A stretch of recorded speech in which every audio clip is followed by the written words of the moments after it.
واضرب لهم مثلا أصحاب القرية إذ جاءها المرسلون إذ أرسلنا إليهم 2 فكذبوهما فعززنا بثالث فقالوا إنا إليكم مرسلون۔ انہیں مثال کے طور پر اس بستی والوں کا قصہ سناؤ جبکہ اس میں رسول آئے تھے، ہم نے ان کی طرف 2 رسول بھیجے اور انہوں نے دونوں کو جھٹلا دیا، پھر ہم نے تیسرا مدد کے لیے بھیجا اور ان سب نے کہا ہم تمہاری طرف رسول کی حیثیت سے بھیجے گئے ہیں۔ رسول آئے تھے۔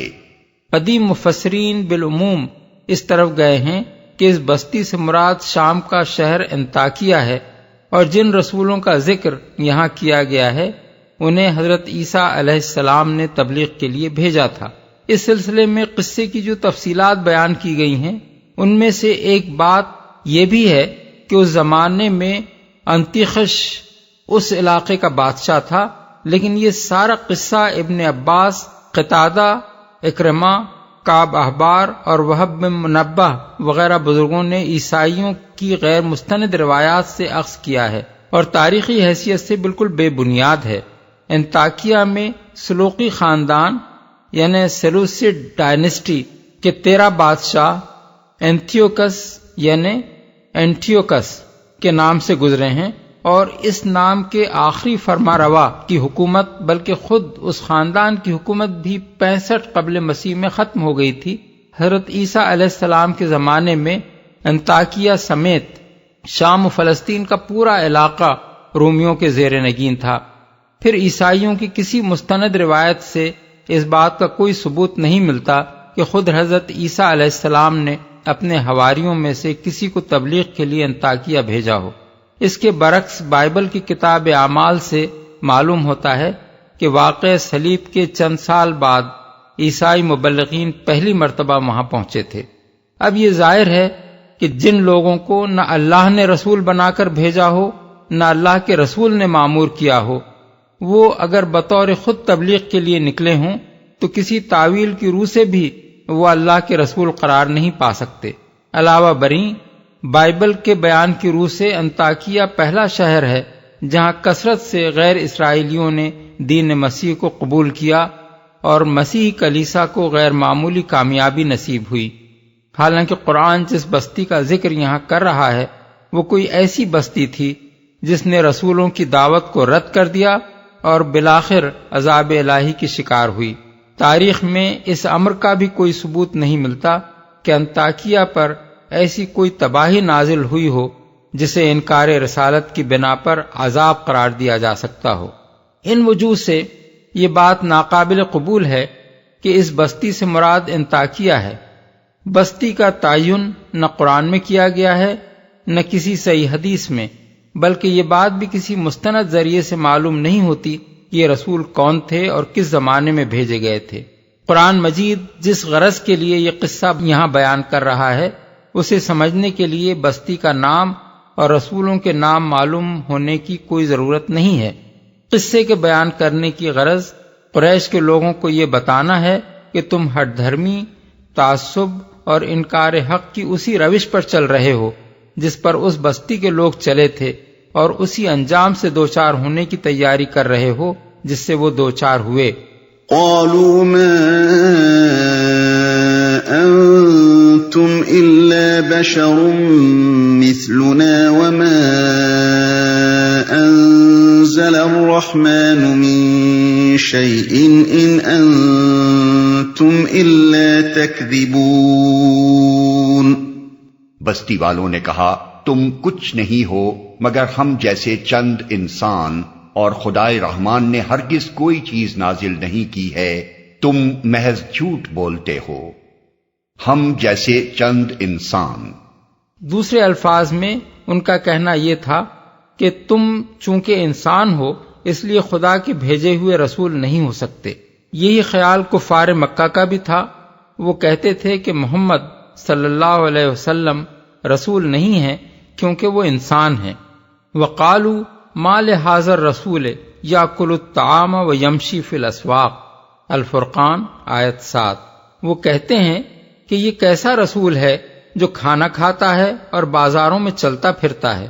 وَأَسَرُّ النَّجْوَى الَّذِينَ ظَلَمُوا هَلْ هَذَا إِلَّا بَشَرٌ مِثْلُكُمْ أَفَتَأْتُونَ السِّحْرَ وَأَنْتُمْ تُبْصِرُونَ۔ اور یہ ظالم لوگ آپس میں سرگوشیاں کرتے ہیں کہ یہ شخص یعنی محمد صلی اللہ علیہ وسلم تم جیسے ایک بشر کے سوا آخر اور کیا ہے؟ پھر کیا تم آنکھوں دیکھتے اس جادو کے شکار ہو جاؤ گے؟ سورہ الانبیاء آیت 3۔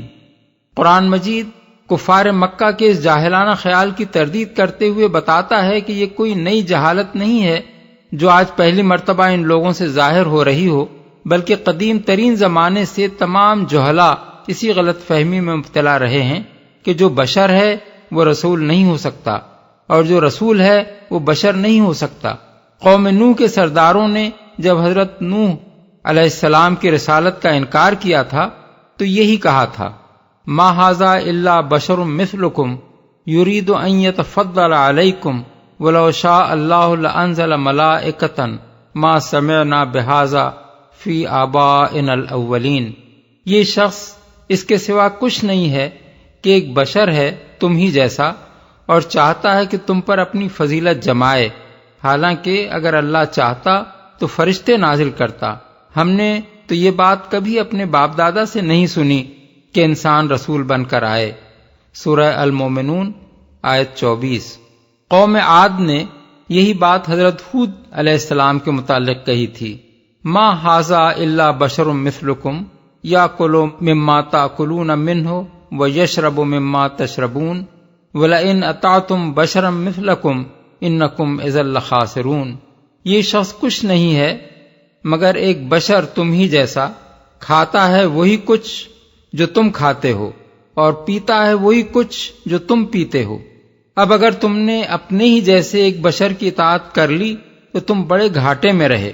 سورہ المومنون آیات 33-34۔ قوم سمود نے حضرت صالح کے متعلق بھی یہی کہا تھا، ابشرا منا واحدا نتبعہ، کیا ہم اپنے میں سے ایک بشر کی پیروی اختیار کر لیں؟ سورہ القمر آیت 24۔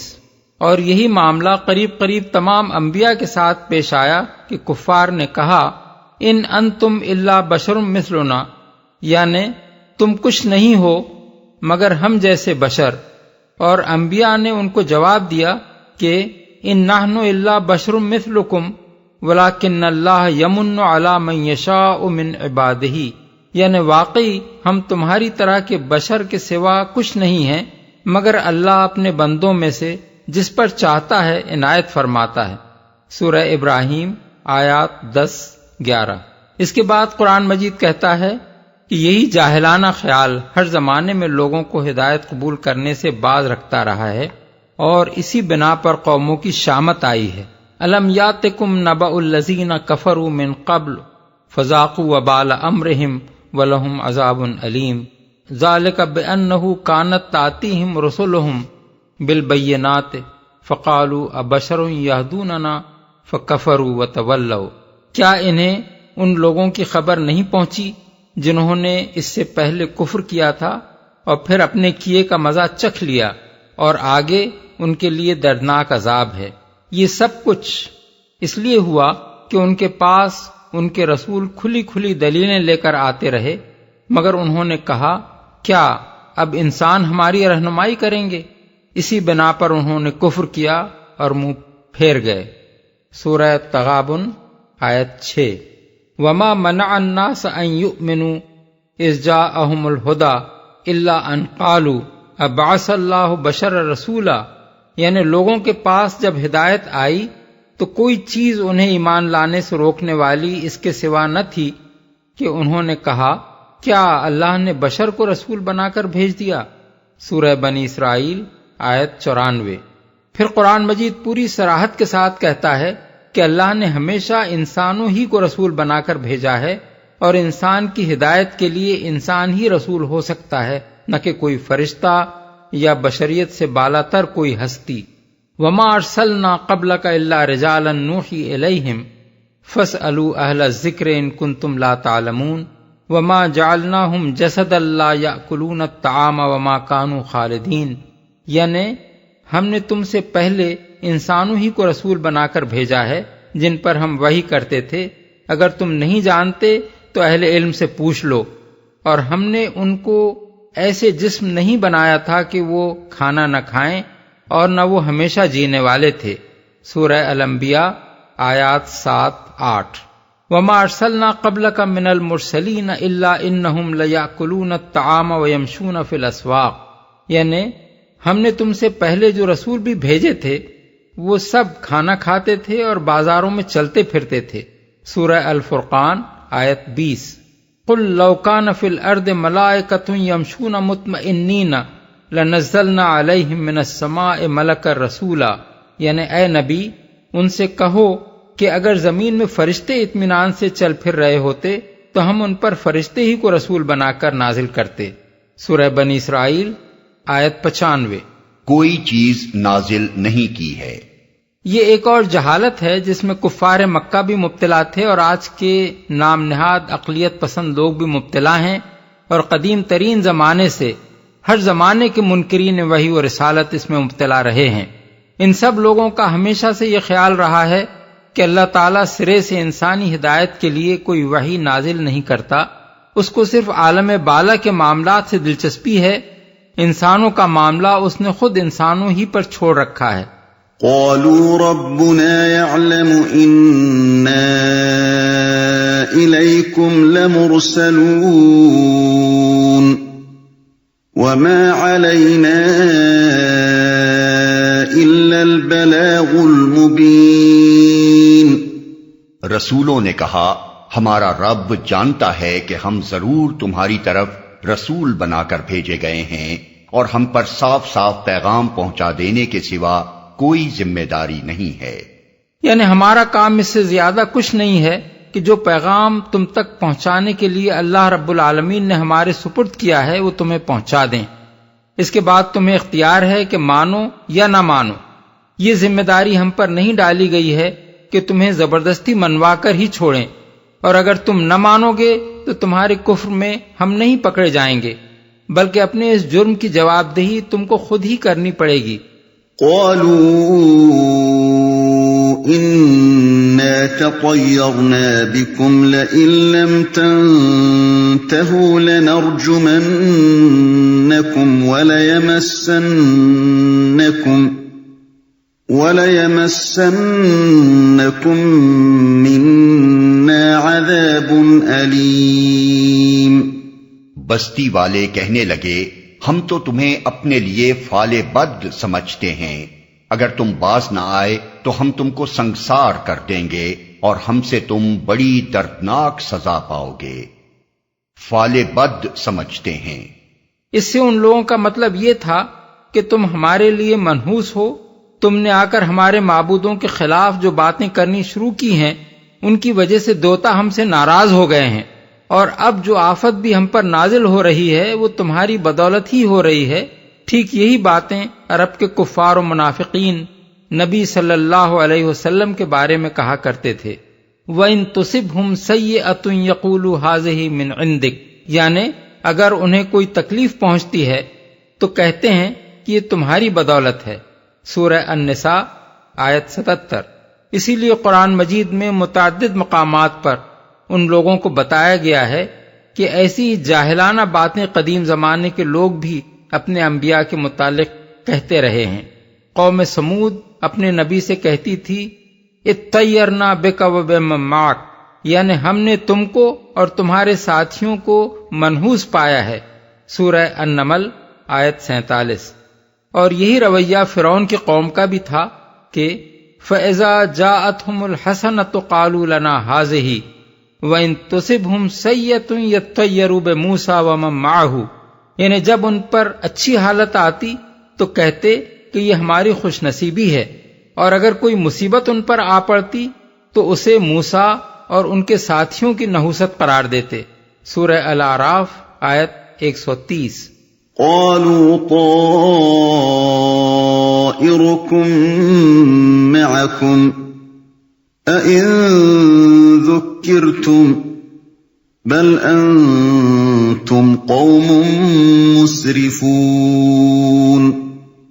رسولوں نے جواب دیا، تمہاری فال بد تو تمہارے اپنے ساتھ لگی ہوئی ہے، کیا یہ باتیں تم اس لیے کرتے ہو کہ تمہیں نصیحت کی گئی؟ اصل بات یہ ہے کہ تم حد سے گزرے ہوئے لوگ ہو۔ اپنے ساتھ لگی ہوئی ہے یعنی کوئی کسی کے لیے منحوس نہیں ہے، ہر شخص کا نوشتہ تقدیر اس کی اپنی ہی گردن میں لٹکا ہوا ہے۔ برائی دیکھتا ہے تو اپنے نصیب کی دیکھتا ہے، اور بھلائی دیکھتا ہے تو وہ بھی اس کے اپنے ہی نصیب کی ہوتی ہے۔ وَكُلَّ إِنسَانٍ أَلْزَمْنَاهُ طَائِرَهُ فِي عُنُقِهِ، یعنی ہر شخص کا پروانہ خیر و شر ہم نے اس کی گردن میں لٹکا دیا ہے۔ سورہ بنی اسرائیل آیت 13۔ حد سے گزرے ہوئے لوگ ہو، یعنی دراصل تم بھلائی سے بھاگنا چاہتے ہو اور ہدایت کے بجائے گمراہی تمہیں پسند ہے، اس لیے حق اور باطل کا فیصلہ دلیل سے کرنے کے بجائے اوہام و خرافات کے سہارے یہ بہانہ بازیاں کر رہے ہو۔ وجاء من أقصى المدينة رجل يسعى قال يا قوم اتبعوا المرسلين اتبعوا من لا يسألكم أجرا وهم مهتدون۔ اتنے میں شہر کے دور دراز گوشے سے ایک شخص دوڑتا ہوا آیا اور بولا، اے میری قوم کے لوگوں، رسولوں کی پیروی اختیار کر لو، پیروی کرو ان لوگوں کی جو تم سے کوئی اجر نہیں چاہتے اور ٹھیک راستے پر ہیں۔ اس ایک فقرے میں اس بندہ خدا نے نبوت کی صداقت کے سارے دلائل سمیٹ کر رکھ دیے۔ ایک نبی کی صداقت دو ہی باتوں سے جانچی جا سکتی ہے، ایک اس کا قول و فعل، دوسرے اس کا بے غرض ہونا۔ اس شخص کے استدلال کا منشا یہ تھا کہ اول تو یہ لوگ سراسر معقول بات کہہ رہے ہیں اور ان کی اپنی سیرت بالکل بے داغ ہے، دوسرے کوئی شخص اس بات کی نشاندہی نہیں کر سکتا کہ اس دین کی دعوت یہ اپنے کسی ذاتی مفاد کی خاطر دے رہے ہیں۔ اس کے بعد کوئی وجہ نظر نہیں آتی کہ ان کی بات کیوں نہ مانی جائے۔ اس شخص کا یہ استدلال نقل کر کے قرآن مجید نے لوگوں کے سامنے ایک معیار رکھ دیا کہ نبی کی نبوت کو پرکھنا ہو تو اس کسوٹی پر پرکھ کر دیکھ لو۔ محمد صلی اللہ علیہ وسلم کا قول و عمل بتا رہا ہے کہ وہ راہ راست پر ہیں، اور پھر ان کی سعی و جہد کے پیچھے کسی ذاتی غرض کا بھی نام و نشان تک نہیں ہے، پھر کوئی معقول انسان ان کی بات کو رد آخر کس بنیاد پر کرے گا؟ وَمَا لِيَ لَا أَعْبُدُ الَّذِي فَطَرَنِي وَإِلَيْهِ تُرْجَعُونَ۔ آخر کیوں نہ میں اس ہستی کی بندگی کروں جس نے مجھے پیدا کیا ہے اور جس کی طرف تم سب کو پلٹ کر جانا ہے۔ اس فقرے کے دو حصے ہیں، پہلا حصہ استدلال کا شاہکار ہے اور دوسرے حصے میں حکمت تبلیغ کا کمال دکھایا گیا ہے۔ پہلے حصے میں وہ کہتا ہے کہ خالق کی بندگی کرنا تو سراسر عقل و فطرت کا تقاضا ہے، نامعقول بات اگر کوئی ہے تو وہ یہ کہ آدمی ان کی بندگی کرے جنہوں نے اسے پیدا نہیں کیا ہے، نہ یہ کہ وہ اس کا بندہ بن کر رہے جس نے اسے پیدا کیا ہے۔ دوسرے حصے میں وہ اپنی قوم کے لوگوں کو یہ احساس دلاتا ہے کہ مرنا آخر تم کو بھی ہے اور اسی خدا کی طرف جانا ہے جس کی بندگی اختیار کرنے پر تمہیں اعتراض ہے۔ اب تم خود سوچ لو کہ اس سے منہ موڑ کر تم کس بھلائی کی توقع کر سکتے ہو؟ أَأَتَّخِذُ مِن دُونِهِ آلِهَةً إِن يُرِدْنِ الرَّحْمَنُ بِضُرٍّ لَّا تُغْنِ عَنِّي شَفَاعَتُهُمْ إِن يُرِدْنِ الرَّحْمَنُ بِضُرٍّ لَّا تُغْنِ عَنِّي شَفَاعَتُهُمْ شَيْئًا وَلَا يُنقِذُونَ۔ کیا میں اسے چھوڑ کر دوسرے کو معبود بنا لوں؟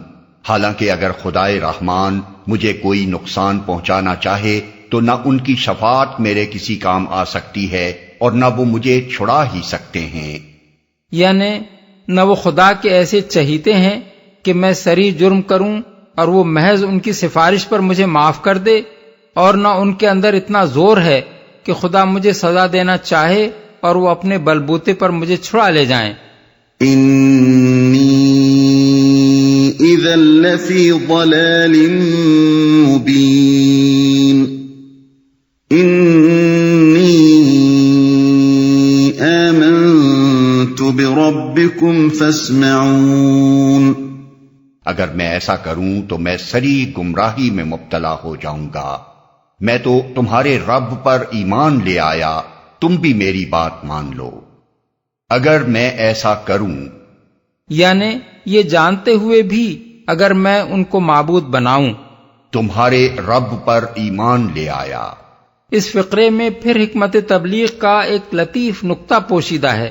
یہ کہہ کر اس شخص نے ان لوگوں کو یہ احساس دلایا کہ جس رب پر میں ایمان لایا ہوں وہ محض میرا ہی رب نہیں ہے بلکہ تمہارا رب بھی ہے۔ اس پر ایمان لا کر میں نے غلطی نہیں کی ہے بلکہ اس پر ایمان نہ لا کر تم ہی غلطی کر رہے ہو۔ قیل ادخل الجنة قال یا لیت قومی یعلمون بما غفر لی ربی وجعلنی من المکرمین۔ آخر کار ان لوگوں نے اسے قتل کر دیا اور اس شخص سے کہہ دیا گیا کہ داخل ہو جا جنت میں۔ اس نے کہا کاش میری قوم کو معلوم ہوتا کہ میرے رب نے کس چیز کی بدولت میری مغفرت فرما دی اور مجھے باعزت لوگوں میں داخل فرمایا۔ داخل ہو جا جنت میں، یعنی شہادت نصیب ہوتے ہی اس شخص کو جنت کی بشارت دے دی گئی۔ جو ہی وہ موت کے دروازے سے گزر کر دوسرے عالم میں پہنچا، فرشتے اس کے استقبال کو موجود تھے اور انہوں نے اسے خوشخبری دے دی کہ فردوس بری اس کی منتظر ہے۔ اس فقرے کی تعویل میں مفسرین کے درمیان اختلاف ہے۔ قتادہ کہتے ہیں کہ اللہ نے اسی وقت اسے جنت میں داخل کر دیا اور وہ وہاں زندہ ہے، رزق پا رہا ہے، اور مجاہد کہتے ہیں کہ یہ بات ملائکہ نے اس سے بشارت کے طور پر کہی اور اس کا مطلب یہ ہے کہ قیامت کے بعد جب تمام اہل ایمان جنت میں داخل ہوں گے تو وہ بھی ان کے ساتھ داخل ہوگا۔ باعزت لوگوں میں داخل فرمایا، یہ اس مرد مومن کے کمال اخلاق کا ایک نمونہ ہے جن لوگوں نے اسے ابھی ابھی قتل کیا تھا۔ ان کے خلاف کوئی غصہ اور جذبہ انتقام اس کے دل میں نہ تھا کہ وہ اللہ سے ان کے حق میں بد دعا کرتا۔ اس کے بجائے وہ اب بھی ان کی خیرخواہی کیے جا رہا تھا۔ مرنے کے بعد اس کے دل میں اگر کوئی تمنا پیدا ہوئی تو وہ بس یہ تھی کہ کاش میری قوم میرے اس انجام نیک سے باخبر ہو جائے اور میری زندگی سے نہیں تو میری موت ہی سے سبق لے کر راہ راست اختیار کر لے۔ وہ شریف انسان اپنے قاتلوں کے لیے بھی جہنم نہ چاہتا تھا بلکہ یہ چاہتا تھا کہ وہ ایمان لا کر جنت کے مستحق بنے۔ اسی کی تعریف کرتے ہوئے حدیث میں ارشاد ہوا ہے کہ نصح قومہ حیا و میتا، یعنی اس شخص نے جیتے جی بھی اپنی قوم کی خیرخواہی کی اور مر کر بھی۔ اس واقعے کو بیان کر کے اللہ تعالیٰ نے کفار مکہ کو درپردہ اس حقیقت پر متنبہ فرمایا ہے کہ محمد صلی اللہ علیہ وسلم اور ان کے ساتھی اہل ایمان بھی اسی طرح تمہارے سچے خیرخواہ ہیں جس طرح وہ مرد مومن اپنی قوم کا خیرخواہ تھا۔ یہ لوگ تمہاری تمام ایذا رسانیوں کے باوجود تمہارے خلاف کوئی ذاتی عناد اور کوئی جذبہ انتقام نہیں رکھتے۔ ان کو دشمنی تم سے نہیں بلکہ تمہاری گمراہی سے ہے۔ یہ تم سے صرف اس لیے لڑ رہے ہیں کہ تم راہ راست پر آ جاؤ، اس کے سوا ان کا اور کوئی مقصد نہیں ہے۔ یہ آیت بھی منجملہ ان آیات کے ہے جن سے حیات برزخ کا سری ثبوت ملتا ہے۔ اس سے معلوم ہوتا ہے کہ مرنے کے بعد سے قیامت تک کا زمانہ خالص عدم اور کامل نیستی کا زمانہ نہیں ہے جیسا کہ بعض کم علم لوگ گمان کرتے ہیں، بلکہ اس زمانے میں بھی جسم کے بغیر روح زندہ رہتی ہے، کلام کرتی اور کلام سنتی ہے، جذبات و احساسات رکھتی ہے، خوشی اور غم محسوس کرتی ہے، اور اہل دنیا کے ساتھ بھی اس کی دلچسپیاں باقی رہتی ہیں۔ اگر یہ نہ ہوتا تو مرنے کے بعد اس مرد مومن کو جنت کی بشارت کیسے دی جاتی اور وہ اپنی قوم کے لیے یہ تمنا کیسے کرتا کہ کاش وہ اس کے انجام نیک سے باخبر ہو جائے۔ وما أنزلنا على قومه من بعده من جند من السماء وما كنا منزلين إن كانت إلا صيحة واحدة فإذا هم خامدون۔ اس کے بعد اس کی قوم پر ہم نے آسمان سے کوئی لشکر نہیں اتارا، ہمیں لشکر بھیجنے کی کوئی حاجت نہ تھی، بس ایک دھماکہ ہوا اور یکا یک وہ سب بجھ کر رہ گئے۔ ان الفاظ میں ایک لطیف طنز ہے۔ اپنی طاقت پر ان کا گھمنڈ اور دین حق کے خلاف ان کا جوش و خروش گویا ایک شعلہ جوالہ تھا، جس کے متعلق اپنے ذام میں وہ یہ سمجھ رہے تھے کہ یہ ان تینوں انبیاء اور ان پر ایمان لانے والوں کو بھسم کر ڈالے گا، لیکن اس شعلے کی بساط اس سے زیادہ کچھ نہ نکلی کہ خدا کے عذاب کی ایک ہی چوٹ نے اس کو ٹھنڈا کر کے رکھ دیا۔ یا حسرة علی العباد ما يأتيهم من رسول إلا كانوا به يستهزئون۔ افسوس بندوں کے حال پر جو رسول بھی ان کے پاس آیا اس کا وہ مذاق ہی اڑاتے رہے۔ أَلَمْ يَرَوْا كَمْ أَهْلَكْنَا قَبْلَهُمْ مِنَ الْقُرُونِ أَنَّهُمْ إِلَيْهِمْ لَا يَرْجِعُونَ وَإِن كُلٌّ لَّمَّا جَمِيعٌ لَّدَيْنَا مُحْضَرُونَ۔ کیا انہوں نے دیکھا نہیں کہ ان سے پہلے کتنی ہی قوموں کو ہم ہلاک کر چکے ہیں اور اس کے بعد وہ پھر کبھی ان کی طرف پلٹ کر نہ آئے، ان سب کو ایک روز ہمارے سامنے حاضر کیا جانا ہے، ان کی طرف پلٹ کر نہ آئے، یعنی ایسے مٹے کہ ان کا کہیں نام و نشان تک باقی نہ رہا، جو گرا پھر نہ اٹھا۔ دنیا میں آج کوئی ان کا نام لیوا تک نہیں ہے، ان کی تہذیب اور ان کے تمدن ہی کا نہیں، ان کی نسلوں کا بھی خاتمہ ہو گیا۔